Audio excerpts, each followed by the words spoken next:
Why does everyone seem like they're in so much pain these days? Atomization, hyper-individualization. Our sense of connection becomes a strange mix of self-destruction and attachment. All the while many work jobs that provide little meaning, so the meaning is redirected to the social atmosphere. I learned a lot about how most human unity these days is founded on unconscious suffering. Or a desire to silence the mind. Only to be haunted again when alone. I refuse to have conversations on social media. In person is better. This purely my opinion. I have no data backing it. I think it's a combination of a lot of things. One, I think that the stigma with dealing with mental health and discussing problems has lifted to a degree.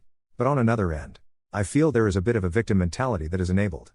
The current generation believes wholeheartedly in therapy. I disagree, and I think a good community is much more beneficial than a therapist.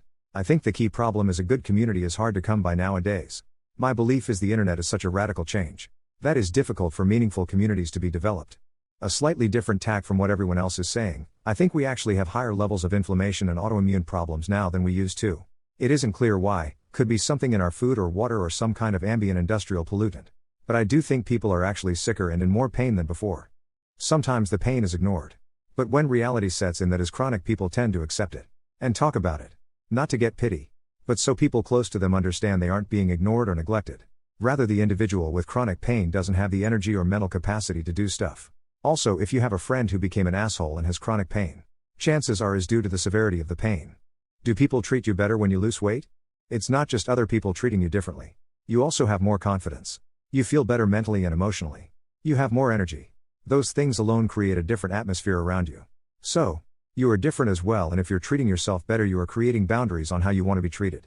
Just as you can project negative emotions and thoughts, you can also project positive emotions and thoughts. I wouldn't put people's reaction to you based solely on their behavior. Your behavior has an effect on others too. Yes, a healthy body can only be earned. And take tremendous self-discipline to achieve. People recognize that when you make healthier lifestyle choices, and they respect you more for it. Unless they are envious fools. But don't concern yourself with the thoughts of fools. I doubt even they concern themselves with what they are thinking. If they even are thinking. This is what I observed in a friend. He was pushing 400 pounds and after some health scares finally started taking better care of himself. When he was at his peak weight, he always looked unkempt and moped around a lot. I think most people avoided him because of his attitude. Since dropping 150 pounds and getting his sleep apnea treated, he is more energetic and personable. People treat him better because he isn't as unpleasant to be around. However, he still lacks self-control when it comes to food. And people notice that. Yes, without a doubt. Being a healthy weight for your height is desirable because it demonstrates self-awareness, self-control, strength and self-preservation at a minimally acceptable level. Multipliers include being fit, dressing well, grooming, teeth and other observable factors.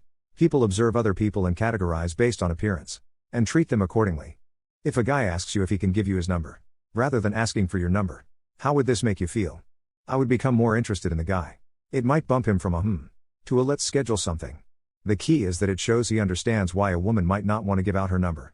And he respects my no.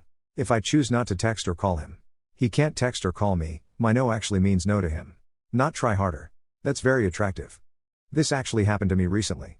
I was working a temporary job and a man who was working there full-time came up to me as I ended my one day of working and asked me if he could give me his number. He gave me a piece of paper on which he had written his number and I was very flattered and took it. However, I was not interested and never called him. But it was easier to take his number and not say anything at the moment, than to not have given him mine had he asked.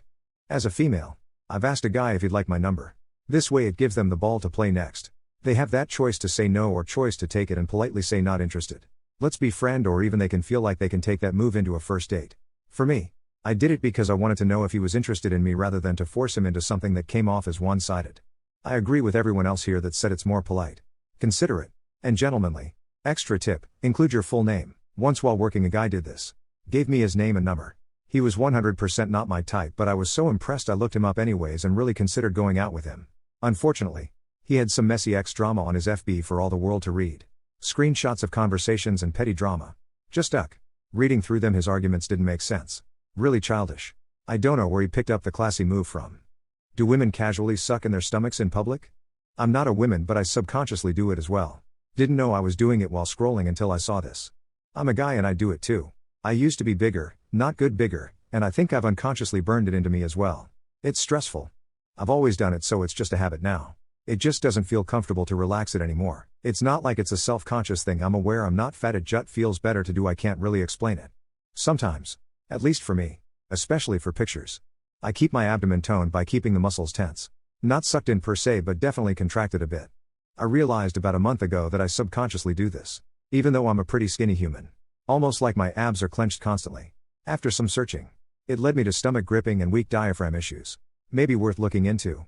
I've never done this and was shocked when my friends told me they do this when we were 14. They said they've done it for so long that they do it automatically now and it feels weird to let it go. That was quite shocking for me to hear. I can't imagine being a preteen and feeling like you need to suck on your stomach constantly to look good. There's a big difference between sucking it in versus engaging your core. Most people don't engage their core and completely relax. Sucking in. You can't hold it or breathe properly. You can and should be engaging your core on a regular basis for core strength. Engaging your core doesn't affect your breathing like sucking in does. Oh hell no. My little tummy gets to shine whenever she wants. Sound exhausting to hold it in, if not physically then mentally. The only time I hold an active core is if I do yoga or Pilates. Hope you feel good enough about yourself to just let go. And breathe all the way down in your tummy.